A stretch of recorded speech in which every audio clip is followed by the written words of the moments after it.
It's my son, Gavin. How old is he? 17. This might not get pretty, so you want to have Gavin step outside for a while. You and your kid live there, rent-free, mortgage-free, in his house, based upon a restraining order. Because you changed the locks doesn't make you any less of a squatter.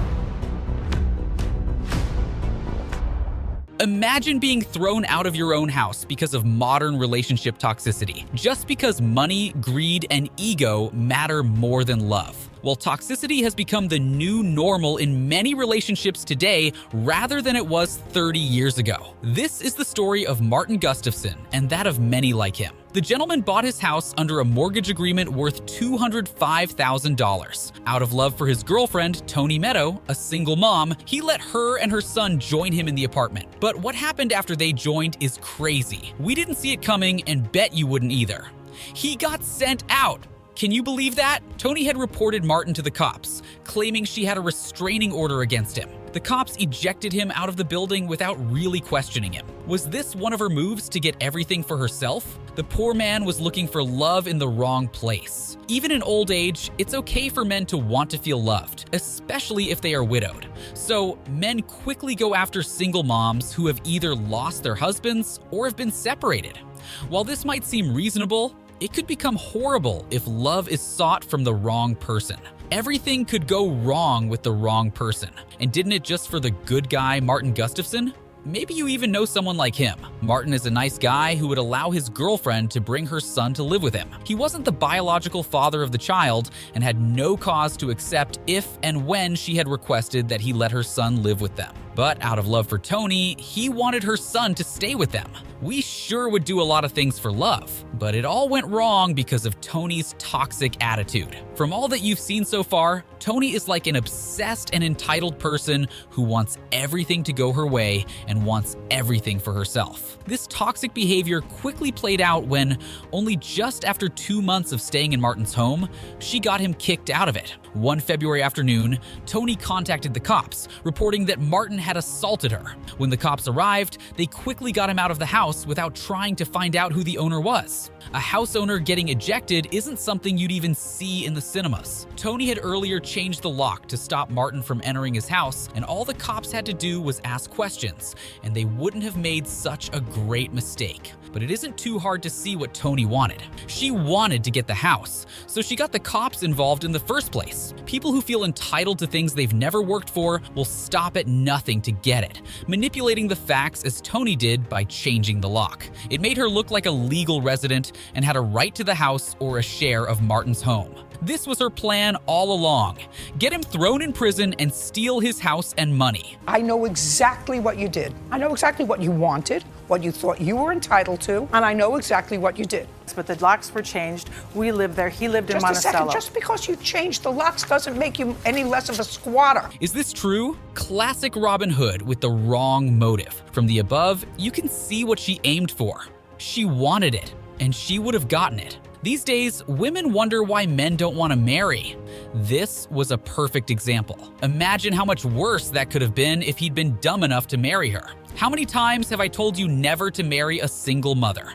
She would have gotten away with it if she had found a bitter female judge. These comments all show the problem with modern dating. People in relationships are mainly selfish and self-centered. They only think about what's in it for them and what they can get. This could become worse if the person is entitled.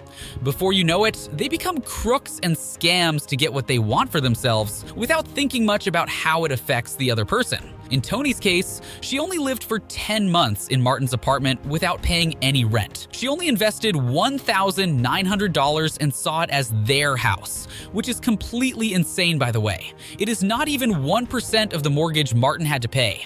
Just imagine what the poor guy had to go through. Imagine a guest who chased you out of the house, living rent-free in your apartment while you kept paying the rent. Well, if owning a home was that easy, most would own a house. Luckily for Martin, he hasn't been married to Toni yet. If he were, it would have been worse. In a marriage, the woman gets to keep an equitable share of the man's properties, but she gets nothing when they aren't married. Sadly, getting married quickly to become wealthy is becoming common today. It's like the fastest way to become one of the richest in the world. Ask footballers who got married and divorced. People enter marriages, get divorced, and get to take some share of the man's properties. We've seen this happen repeatedly with celebrities and sporting icons who have had to share their properties with their partner, so Toni thought she had something of that sort. You're a squatter when you live someplace that isn't yours that you don't pay rent on. That makes you a squatter. I have equitable rights, Your Honor. No, you didn't. No court in this country will tell you had equitable rights in this country. Equitable is when you're married. You're not. So all the money that I put in is just out the window. You didn't put in any money. You lived in the house for 2 months before you filed a restraining order. Am I correct? After the 2 months? Just a second. Before the 2 months. After the 2 months, you had him thrown out of his own house. And you paid nothing. So what I'm asking you is, what equitable right do you think you have in this house? And if what you're telling me is $1,900, I'll tell you that you owe him rent for 10 months. Is this matter finally finished in the courts? Yes. And what happened? She got ejected. Somebody finally woke up. She quickly learned she'd get nothing, so she considered playing one more trick. I said, well, let's make a deal then. Good. Let's make a deal. I want you to tell me what deal you wanted to make with him for his own house. I wanted to buy the house from him. For how much? For the $206,000 plus any money that he put into it. It was arranged with our lawyers in the documents I have. Okay. And you were prepared to pay him that and get another mortgage on your $20,000 a year income. And there are 1,000 banks after 2008 who are going to give you a mortgage on a $206,000 house on $20,000 worth of income. Did we say she was Robin Hood?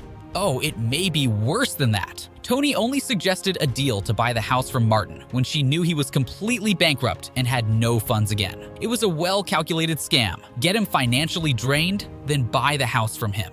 This woman is the reason men don't trust all the good women. The story of Martin and Toni doesn't mean all women will act like Toni. There are many good women, but look out for all the signs before committing to marrying one.